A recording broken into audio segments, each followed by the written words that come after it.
कि यह PhD की पढ़ाई है,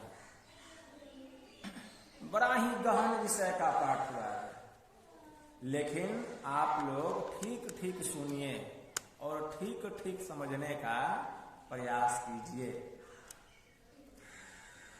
भगवान शिव जी माता पार्वती से कह रहे हैं, भगवान शिव जी माता पार्वती से कह रहे हैं, क्या कह रहे हैं कि हे देवी, जब तुमने अपना सती नाम वाला प्रथम शरीर अपने पिता महाराज दक्ष के यज्ञशाला में समर्पित कर दिया, तब मैं तुम्हारे वियोग में जंगलों में,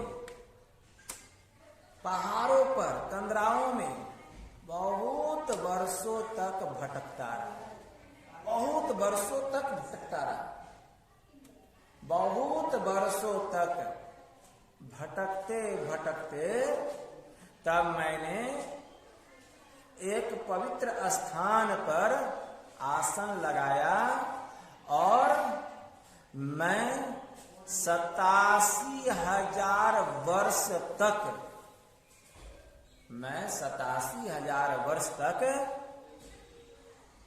समाधि में चला गया, सहज समाधि की अवस्था में मैं चला गया।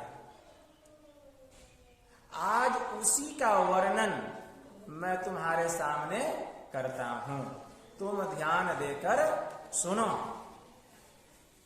भगवान शिव जी माता पार्वती से कह रहे हैं कि हे देवी, ध्यान देकर सुनो। यहां बिछा लो।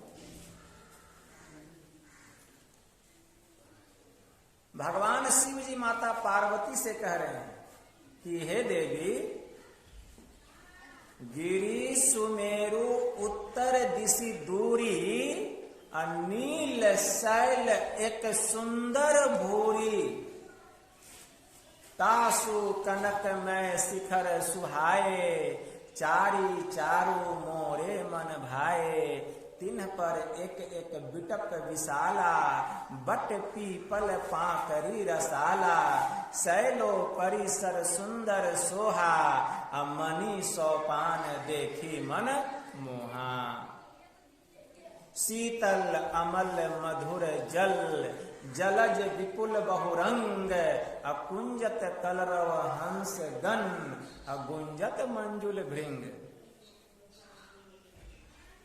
भगवान शिव जी माता पार्वती से कह रहे हैं कि हे देवी, सुमेरु गिरी के उत्तर दिशा में मैंने एक बड़ा ही सुंदर नील पर्वत को देखा। उत्तर का मतलब ऊपर, सुमेरु गिरी के उत्तर दिशा में मतलब ऊपर मैंने एक बड़ा ही सुंदर नील पर्वत देखा, मतलब नीलगिरी पर्वत देखा। उस पर्वत की विशेषता क्या थी देवी, उसको ध्यान से सुनो। उस पर्वत की विशेषता क्या थी? उस पर्वत को देखकर मेरा मन मोहित हो गया, मेरा मन मोहित हो गया। गिरी सुमेरु उत्तर दिशि दूरी, नील शैल एक सुंदर भूरी, तासु कनक में शिखर सुहाए, चारी चारू मोरे मन भाए। उस नीलगिरी पर्वत के ऊपर मैंने 4 कनकमयी यानी स्वर्णमयी चोटियों को भी देखा, और वह 4 स्वर्णमयी चोटियों को देखकर मेरा मन मुदित हो गया, प्रसन्नचित्त हो गया, आनंदित हो गया। इतना ही नहीं देवी, उस 4 कनकमयी चोटियों के पास मैंने 4 विशाल वृक्षों को भी देखा। चारी चारू मोरे मन भाए, जिसे देखकर मेरा मन लुभावने लगा, मेरा मन आनंद से प्रफुल्लित हो गया। लेकिन देवी, वहां मैंने 4 विशाल वृक्ष को देखा, तिन्ह पर एक एक बिटप विशाला, बट पीपल पाकरी रसाला। भगवान शिव जी कहते हैं कि मैंने उस 4 स्वर्णमय चोटियों के पास 4 विशाल वृक्षों को देखा। वह 4 विशाल वृक्ष क्या क्या है? बट। पहली स्वर्णमय शिखर के पास मैंने बट वृक्ष को देखा। पीपल, दूसरी स्वर्णमय चोटियों के पास मैंने पीपल का विशाल वृक्ष देखा। पाकर, तीसरी स्वर्णमय चोटी के पास मैंने पाकर का विशाल वृक्ष देखा। रसाला, और चौथी स्वर्णमय चोटी के पास मैंने आम का विशाल वृक्ष देखा। हे देवी, उस नीलगिरी पर्वत के ऊपर मैंने 4 स्वर्ण में शिखर को देखा, कनक में चोटियों को देखा, और उन 4 कनक में 4 स्वर्ण में शिखर के पास मैंने 4 विशाल वृक्षों को भी देखा, बट का, पीपल का, पाकर का और आम का। इतना ही नहीं देवी, और उसकी विशेषता सुनो, उस नीलगिरी पर्वत की विशेषता। शैलो परिसर सुंदर सोहा, मणि सोपान देखी मन मोहा। हे देवी, उस नीलगिरी पर्वत के ऊपर मैंने एक बड़ा ही सुंदर सरोवर को देखा, एक सुंदर सरोवर देखा। शैलो परिसर सुंदर सोहा, मणि सोपान देखी मन मोहा। हे देवी, उस सरोवर में जाने के लिए मणि की सीढ़ी लगी हुई है, मैंने उसको भी देखा। उस सरोवर में जाने के लिए मणि की सीढ़ी लगी हुई है। सोपान मतलब सीढ़ी, मणि, मणि सोपान देखी मन मोहा, जिसको देखकर मेरा मन, हे देवी, मोहित तो हो गया। भगवान शिव जी माता पार्वती से कहते, इतना ही नहीं देवी, शीतल अमल मधुर जल, जलज विपुल बहुरंग, अकुंजत कलरव हंस गण, अगुंजत मंजुल भृंग। भगवान शिव जी माता पार्वती से कहते कि हे देवी, और सुनो, अब उस सरोवर की मैं विशेषता तुमको सुनाता हूं। उस सरोवर का जल बड़ा ही शीतल है, उस सरोवर का जल बड़ा ही पवित्र है, पाक है, साफ है, मल रहित है, शीतल अमल मधुर। उस सरोवर का जल देवी बड़ा ही मीठा है, जलज बहुरंग, उसमें असंख्य रंग के कमल खिले हैं। जलज मतलब कमल, उसमें असंख्य रंग के कमल खिले हैं उस सरोवर में। अकुंजत कलरव हंस गण, अगुंजत मंजुल भृंग। हे देवी, उस सरोवर में हंस जो है वे कलरव कर रहे हैं, हंस कलरव कर रहे हैं, गुंजत मंजुल भृंग। और भंवरे जो है वह क्या कर रहे हैं? हंस कलरव कर रहे हैं और भंवरे गुंजार कर रहे हैं, भंवरे गुंजार कर रहे हैं। अब जरा विचार कीजिए, जिस नीलगिरी पर्वत के संबंध में भगवान शिव जी माता पार्वती को यह बात बता रहे हैं, ऐसी ऐसी विशेषता बता रहे हैं, क्या इस प्रकार का नीलगिरी पर्वत हम लोगों ने इस भूमंडल में क्या कहीं देखा है या सुना है किसी के मुंह से कि ऐसा कोई स्थान है इस धरती पर जहां की इस प्रकार का नीलगिरी पर्वत हो, और उस नीलगिरी पर्वत के ऊपर में 4 सोने का खंभा हो, स्वर्णमय शिखर हो, और वो 4 सोने के खंभा के पास में 4 विशाल वृक्ष हो, और तो और उस नीलगिरी के ऊपर एक सुंदर सरोवर हो, सरोवर में जाने के लिए मणि की सीढ़ी हो।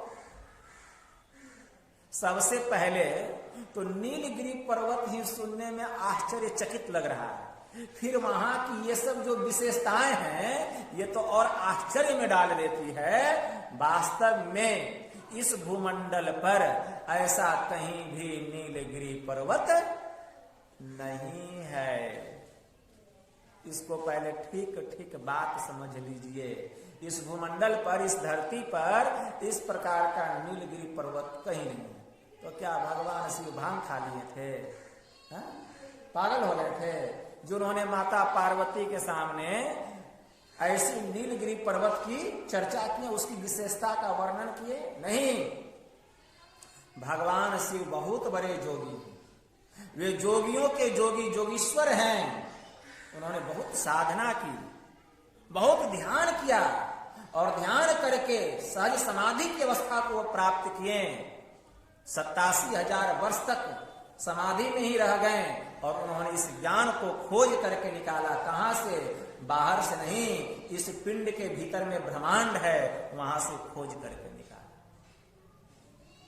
और उसी का वर्णन माता पार्वती के समक्ष किया। वास्तव में यह बाहर का ज्ञान ही नहीं, यह बाहरी बात नहीं, यह हमारे भीतर की बात है। यह भीतर का ज्ञान है। भीतरी बात क्या है, भीतरी ज्ञान क्या है, तो ठीक ठीक इसको समझ लीजिए। भीतरी बात यही है, ज्ञान की बात यह है कि भगवान शिव जी माता पार्वती से कह रहे हैं कि हे देवी, गिरि सुमेरु उत्तर दिशि दूरी। मतलब सुमेरु गिरी के उत्तर दिशा में, मतलब उत्तर मतलब ऊपर एक बड़ा ही सुंदर नीलगिरी पर्वत है। तो सुमेरु गिरी किसको कहा गया, पहले यह समझना पड़ेगा। सुमेरु गिरी किसको कहते हैं? हमारे पीठ के बीचों बीच मेरुदंड, हमारे पीठ के बीचों बीच मेरुदंड, देखते हैं गांठ पड़ा हुआ है बीच बीच में। उस मेरुदंड के बीचों बीच भीतर में एक खड़ी रेखा धार, एक खड़ी रेखा धार है बीचों बीच, जो कि हमारे गुदा चक्र से प्रारंभ हुआ है और हमारे गर्दन के पास, मतलब कंठ चक्र के पास में इसकी समाप्ति हुई है। इसकी समाप्ति हुई, उसी को सुमेरु गिरी कहा गया।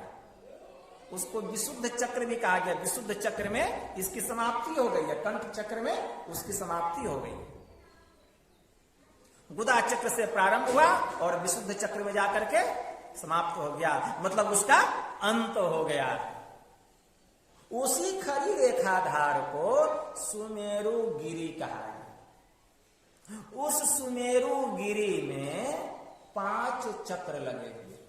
कितना चक्र? 5 चक्र लगा हुआ।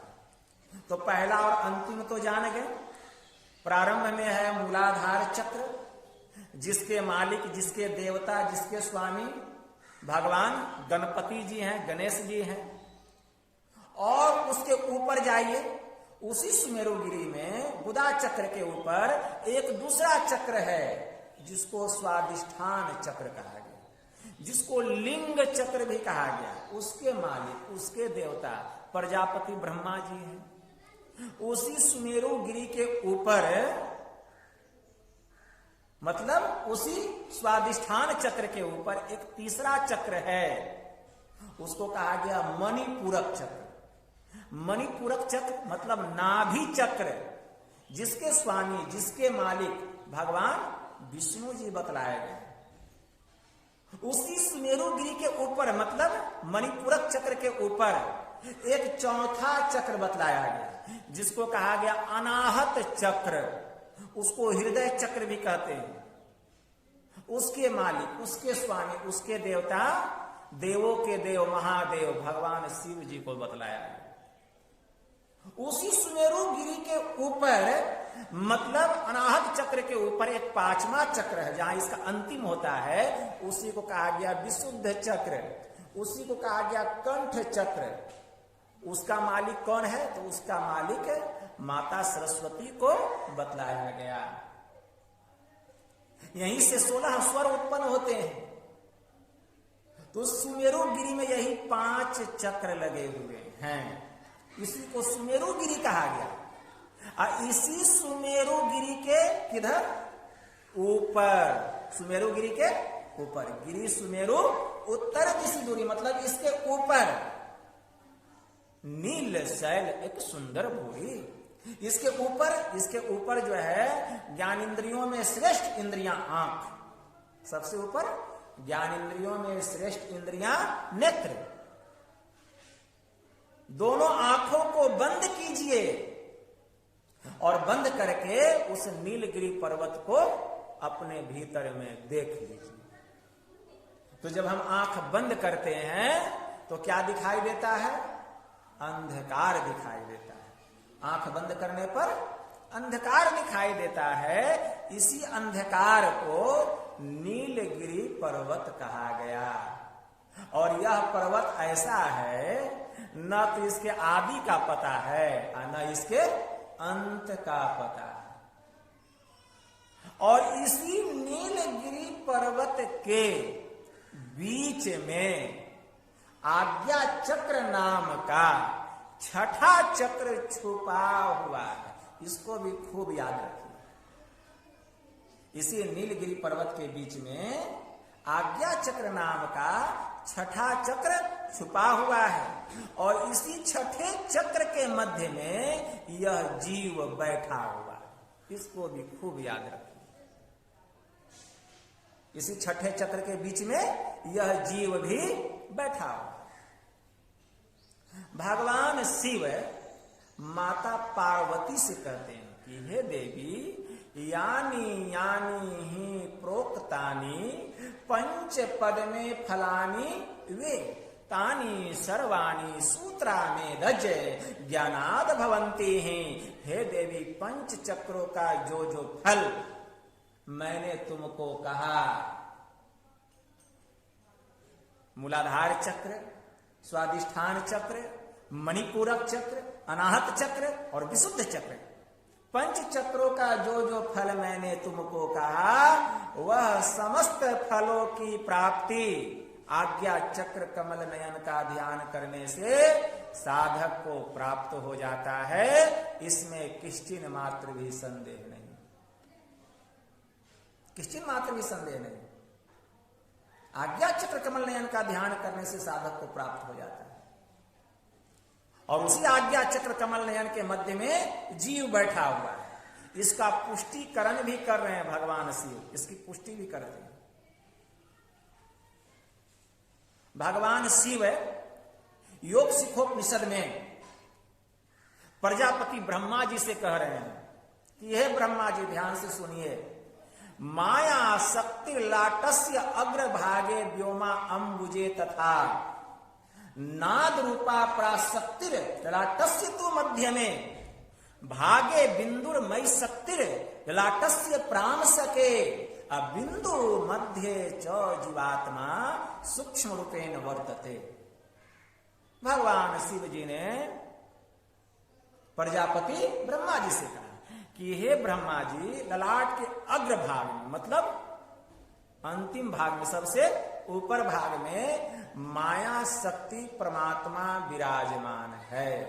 हालांकि वह परमात्मा हर जगह है, लेकिन हर जगह मिलते नहीं हैं। निज तन में खोज सज्जन, बाहर न खोजना, अपने ही घट में हरि है, अपने में खोजना। जो अपने भीतर में उस प्रभु को पा लेता है, बाहर में भी वही परमात्मा उसको सर्वत्र दिखलाई देता है। लेकिन जब तक वह अपने भीतर में उस प्रभु को नहीं पाया है, बाहर में उसको दिखने वाला नहीं है। इसीलिए भगवान शिव जी ने कहा, हरि व्यापक सर्वत्र समाना, प्रेम से प्रगट हो ही मैं जाना। देश दिशी विदिशहूं माही, अरे कहां हूं सो कहां जहां प्रभु नाही।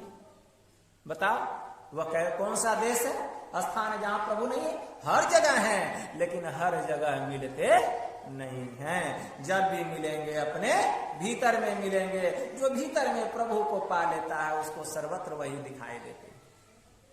तो भगवान शिव जी कह रहे हैं, माया शक्ति ललाटस्य अग्रभागे व्योमा अम्बुजे तथा, अर्थात आकाश रूपी कमल में अग्रभाग में, मतलब सबसे ऊपर माया शक्ति परमात्मा विराजमान है। सबसे ऊपर कहने का तात्पर्य सबसे अंतिम अवस्था में, 5 अवस्था। कौन कौन कौन कौन 5 अवस्था? जागृत अवस्था, दूसरा जागृत अवस्था के बाद जागृत अवस्था, दूसरा स्वप्न अवस्था, दूसरा स्वप्न अवस्था, उसके बाद तीसरा सुसुप्ति की अवस्था, चौथी अवस्था तुरीय अवस्था और 5वीं अवस्था तुर्यातीता अवस्था। तो सबसे अंतिम अवस्था में माया शक्ति परमात्मा विराजमान है, मतलब तुर्यातीता अवस्था में, जिसको शब्दातीत पद कहा गया। माया शक्तिर्लाटस्य अग्रभागे व्योमा अंबुजे तथा नाद रूपा पराशक्तिर ललाटस्य तो मध्य में। ललाट के मध्य भाग में नाद रूपा पराशक्ति विराजमान है। ललाट का मध्य भाग किसको कहा गया? प्राप्रकृति को। ललाट का मध्य भाग प्राप्रकृति अर्थात तुर्यातीता अवस्था, और जड़मंडल के मध्य का जो भाग है उसी को कहा गया क्या? प्राप्रकृति। मतलब स्थूल, सूक्ष्म कारण और महाकारण, ये चारों जड़ का मंडल है, इसको अपरा प्रकृति कहा गया। चारों जड़ मंडल के पार में अपरा प्रकृति के परे पराप्रकृति है, उसी को पराप्रकृति कहा गया, उसी को केवल्य मंडल कहा गया, उसी को चेतन मंडल कहा गया। तो नाद रूपा पराशक्तिर ललाटस्य तो मध्य में, ललाट के मध्य भाग में नाद रूपा पराशक्ति विराजमान है। जहां पहुंच अगर हो जाए तो परमात्मा का वह जो ब्रह्मनाद है उसकी अनुभूति हमें होने लग जाएगी। क्यों? भीतर की कान खुल जाएगी। उसी को ललाट का मध्य भाग कहा गया। नाद रूपा पराशक्तिर ललाटस्य तो मध्य में भागे बिंदुर्मय शक्तिर, भागे बिंदुर्मय शक्तिर ललाटस्य, वह बिंदु रूपी शक्ति जो है ललाट के सबसे नीचे भाग में विराजमान है, सबसे निचले भाग में, और उसी बिंदु के मध्य में यह जीव, यह जीवात्मा बैठा हुआ है, भगवान शिव कह रहे हैं। इसलिए माया शक्ति लाटस्य अग्रभागे व्योमा अंबुजे तथा नाद रूपा पराशक्ति लाटस्य तो मध्य में भागे बिंदुर्मय शक्तिर ललाटस्य प्राम सके, मतलब ललाट के सबसे निचले भाग में, ललाट के सबसे निचले भाग में बिंदु रूपी शक्ति विराजमान है। निचला भाग मतलब दोनों आंख और नासिका का जो मिलन स्थान है, जहां हमारी माताएं और बहनें बिंदी लगाती है, उसी को ललाट का सबसे निचला भाग कहा गया। और इसी के भीतर में बिंदु रूपी शक्ति विराजमान है, भगवान शिव कहते हैं। बिंदुर्मय शक्ति लाटस्य प्रांश किया बिंदु मध्य च जीवात्मा सूक्ष्म रूपेण वर्तते। उस बिंदु के मध्य में यह जीवात्मा सूक्ष्म रूप में बैठा हुआ। बिंदु मध्य च जीवात्मा सूक्ष्म रूपेण वर्तते, उसी बिंदु के मध्य में जीवात्मा सूक्ष्म रूप में बैठा हुआ है। मतलब उसी आज्ञा चक्र में 10वें द्वार में यह जीव का वासा है। तो भगवान शिव जी माता पार्वती से कह रहे, यह देवी गिरि सुमेरु उत्तर दिशी दूरी, मैंने सुमेरु गिरि के उत्तर दिशा में एक बड़ा ही सुंदर नीलगिरी पर्वत देखा। नील शैल एक सुंदर घोड़ी। अब देवी उसकी विशेषता सुनो। तासु कनक में शिखर सुहाए, आचारी चारू मोरे मन भाए। तीन पर एक एक बिटप विशाला, अब बट पीपल पाकरी रसाला। हे देवी, उस नीलगिरी पर्वत के ऊपर मैंने 4 स्वर्णमय शिखरों को देखा, और वो 4 स्वर्णमय शिखरों के पास, कनकमय चोटियों के पास मैंने 4 विशाल वृक्षों को भी देखा, बट का, पीपल का, पाकर का और आम का। अब यह समझना बाकी रह गया कि उस नीलगिरी पर्वत तो समझ में आ गई, सुमेरु गिरी भी समझ में आ गई। अब उस नीलगिरी पर्वत के ऊपर में 4 स्वर्णमय शिखर क्या है और वह 4 विशाल वृक्ष क्या है, तो ध्यान से सुनिए। वेद, पुराण, उपनिषद और सत्संग से प्राप्त बृहत वार्ता उस नीलगिरी पर्वत के ऊपर का विशाल वट वृक्ष है। वेद, पुराण, उपनिषद और सत्संग से प्राप्त बृहत वार्ता उस नीलगिरी पर्वत के ऊपर का विशाल वट वृक्ष है, जहां बैठ करके कागभुसुंडी जी महाराज क्या करते थे, बट तर कह हरि कथा प्रसंगा आवही सुनही अनेक विहंगा। जहां बैठ करके कागभुसुंडी जी महाराज सत्संग किया करते थे। सत्संग में क्या की चर्चा होती है, वेद, पुराण, उपनिषद और सत्संग से बृहत वार्ता, इसी की तो चर्चा होती है सत्संग में। तो उस नीलगिरी पर्वत के ऊपर का विशाल वृक्ष क्या है, वट वृक्ष। वेद, पुराण, उपनिषद और सत्संग से प्राप्त बृहत वार्ता उस नीलगिरी पर्वत के ऊपर का यही विशाल वृक्ष कहा गया। अब यहां पर का स्वर्णमय शिखर क्या है, इस नीलगिरी पर्वत के ऊपर का स्वर्णमय शिखर क्या है, पहला स्वर्णमय शिखर, तो ध्यान से सुन लीजिए। इस नीलगिरी पर्वत के ऊपर का पहला स्वर्णमय शिखर बतलाया गया सुबुद्धि प्रकाश रूप। इस नीलगिरी पर्वत के ऊपर का पहला स्वर्णमय शिखर क्या है, सुबुद्धि प्रकाश रूप। यही पहला स्वर्णमय शिखर बतलाया गया, क्योंकि जो सत्संग करेंगे तो सत्संग करते करते हमारी बुद्धि परिमार्जित हो जाती है, हमारे अंदर का विवेक प्रबल हो जाता है। इसीलिए गोस्वामी जी ने लिखा, बिनु सत्संग विवेक न होई, बिना सत्संग का विवेक नहीं हो सकता। तो इस नीलगिरी पर्वत के ऊपर का पहला स्वर्णमय शिखर सुबुद्धि प्रकाश रूप, यह पहला स्वर्णमय शिखर। सत्संग करते करते हमारे अंदर की जो बुद्धि है यह परिमार्जित हो जाती है, प्रकाशित हो जाती है बुद्धि, यही पहला स्वर्णमय शिखर बतलाया गया सुबुद्धि प्रकाश रूप। और यहाँ का पहला विशाल वृक्ष वेद, पुराण, उपनिषद और सत्संग से प्राप्त बृहत वार्ता वट वृक्ष को बतलाया गया। और वेद भगवान भी उपदेश करते हैं, ओम इम जानः प्रथमं मनस्तत्वाय सविता धियम अग्निर ज्योतिर्निचाय पृथिव्याध्या भरत। इस मंत्र के द्वारा वेद भगवान उपदेश करते हैं कि हे मनुष्यों, अगर तुम उस जगत प्रसवकर्ता ईश्वर का तत्व ज्ञान प्राप्त करना चाहते हो तो पहले बुद्धि योग करो। बुद्धि योग मतलब सत्संग करो।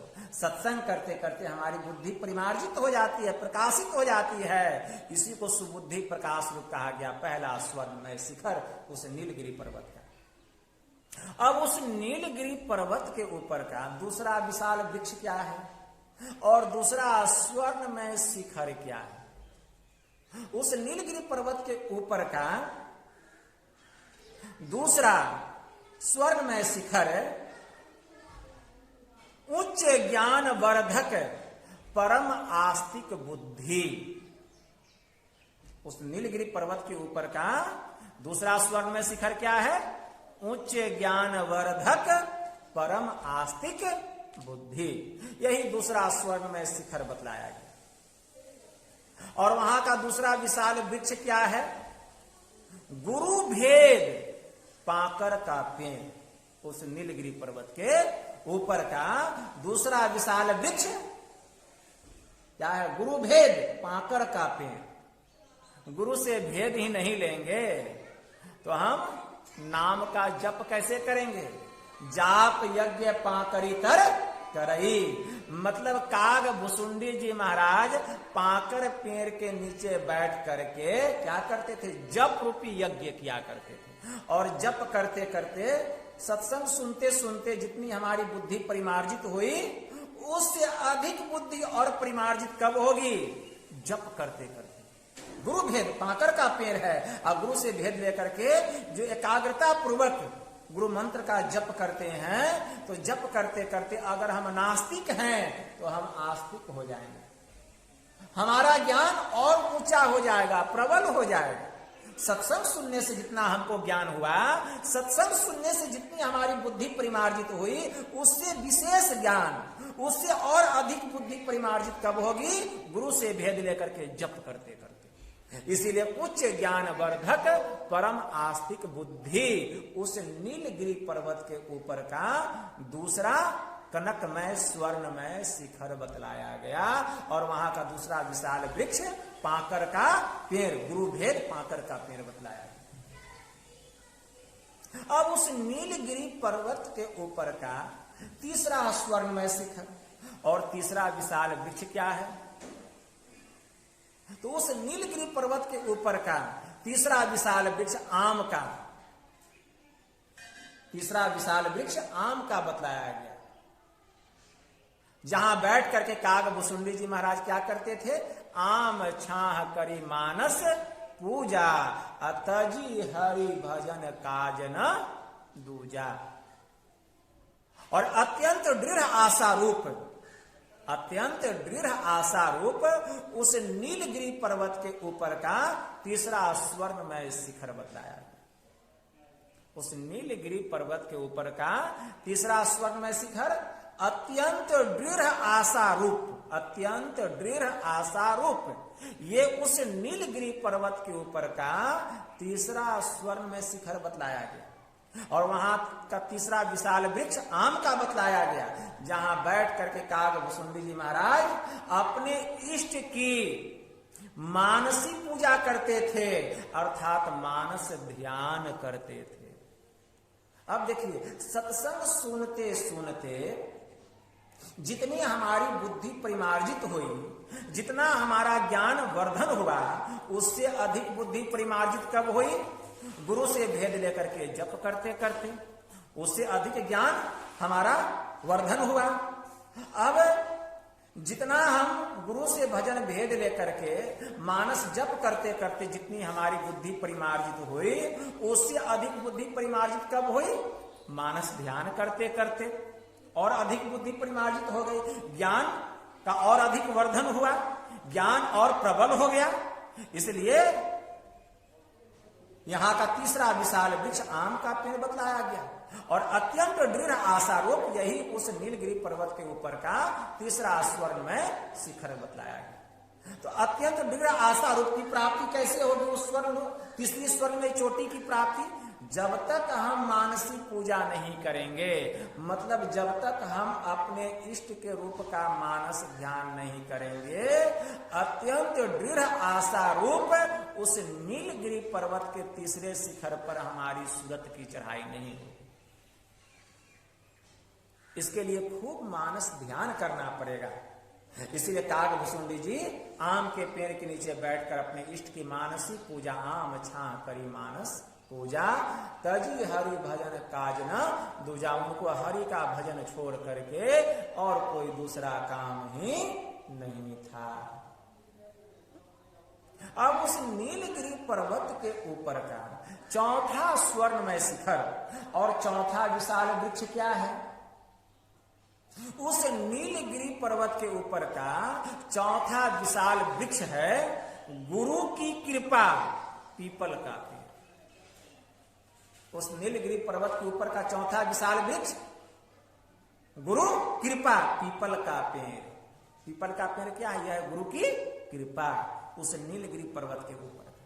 यही है चौथा विशाल वृक्ष, गुरु की कृपा रूपी पीपल का पेड़, जहां बैठ करके काग भुसुंडी जी महाराज क्या करते थे? पीपल तरुतर ध्यान सो धरई, मतलब पीपल पेड़ के नीचे बैठकर वे दृष्टि साधना करते थे, मतलब ध्यान करते थे, दृष्टि योग की साधना करते थे। और दृष्टि योग की साधना करते करते उनके भीतर की दृष्टि खुल गई थी।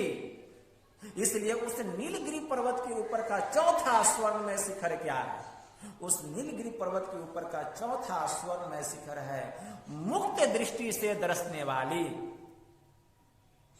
दिव्य दृष्टि से दरसने वाली, मुक्त दृष्टि से दरसने वाली, दिव्य दृष्टि से दरसने वाली ब्रह्म ज्योति रूप, ब्रह्म ज्योति रूप, यही उस नीलगिरी पर्वत के ऊपर का चौथा स्वर्णमय शिखर बतलाया है। चौथा स्वर्णमय शिखर बतलाया है। मुक्त दृष्टि अर्थात दिव्य दृष्टि से दरसने वाली वह ब्रह्म ज्योति रूप उस नीलगिरी पर्वत के ऊपर का यही चौथा स्वर्णमय शिखर है। तो पहला स्वर्णमय शिखर, दूसरा स्वर्णमय शिखर, तीसरा स्वर्णमय शिखर और चौथा स्वर्णमय शिखर, और चारों वृक्ष बट का, पीपल का, पाकर का और आम का, यह बात भी समझ में आ गई। फिर से इसको ठीक ठीक सुन लीजिए। उस नीलगिरी पर्वत के ऊपर का पहला विशाल वृक्ष क्या है? बट का।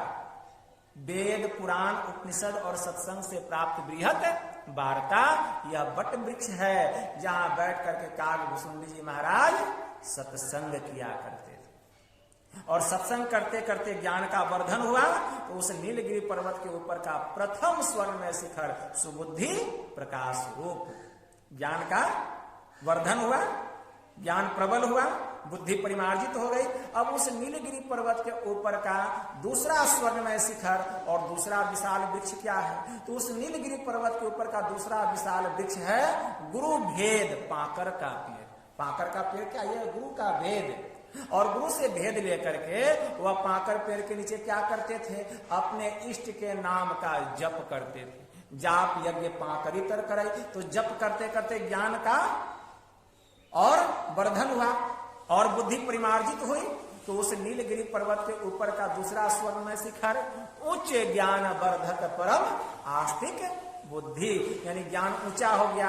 हम नास्तिक थे, ईश्वर को नहीं मानते थे, ईश्वर पर विश्वास नहीं था, अब जप करते करते हमको ईश्वर पर विश्वास हो गया, हम नास्तिक से आस्तिक बन गए, हमारा ज्ञान ऊंचा हो गया। तो उच्च ज्ञान वर्धक परम आस्तिक बुद्धि। और उस नीलगिरी पर्वत के ऊपर का तीसरा विशाल वृक्ष क्या है? तो यह है अत्यंत दृढ़ आशारूप आम का पेड़ है।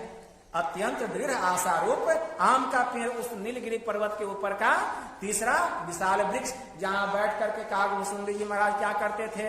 आम छाह करी मानस पूजा, तजी हरि भजन काज न दूजा। जहां बैठ करके कागभूषुंडी जी महाराज अपने इष्ट के रूप का मानस ध्यान करते थे।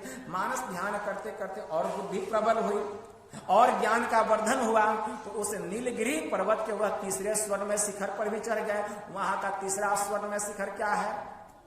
अति उच्च प्रकाश वाली कनकमयी चोटी। यह तीसरा स्वर्णमय शिखर, अति उच्च प्रकाश वाली कनकमयी चोटी, जो ध्यान करते करते अपने इष्ट के रूप को अपने भीतर में प्रकाशित कर लेते हैं, तो वह अंधकार मंडल के शिखर पर चढ़ाई करते हैं। मतलब अब जब वो दृष्टि योग की साधना करेंगे तो भीतर के अंधकार का नाश हो जाएगा। इसीलिए अति उच्च प्रकाश वाली कनकमयी चोटी, यह उस नीलगिरी पर्वत के ऊपर का तीसरा स्वर्णमय शिखर बताया गया। और अत्यंत दृढ़ आशा रूप उस नीलगिरी पर्वत के ऊपर का तीसरा आम का विशाल वृक्ष बतलाया गया। अब उस नीलगिरी पर्वत के ऊपर का चौथा विशाल वृक्ष पीपल का पेड़, यह गुरु की कृपा, यह पीपल का पेड़ बतलाया गया।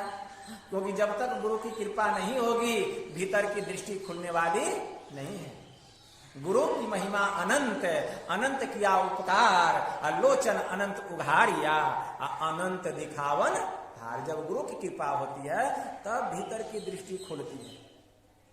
तो उस नीलगिरी पर्वत के ऊपर का चौथा विशाल वृक्ष पीपल का पेड़, गुरु की कृपा रूपी पीपल का पेड़ है, जहां बैठ करके कागभूषुंडी जी महाराज दृष्टि योग की साधना करते थे, ध्यान करते थे। अध्ययन करते करते उनकी मुक्त दृष्टि, उनकी दिव्य दृष्टि खुल गई थी। और दिव्य दृष्टि से, मुक्त दृष्टि से दरसने वाला जो ब्रह्म ज्योति रूप है, यही उस नीलगिरी पर्वत के ऊपर का चौथा स्वर्णमय शिखर है।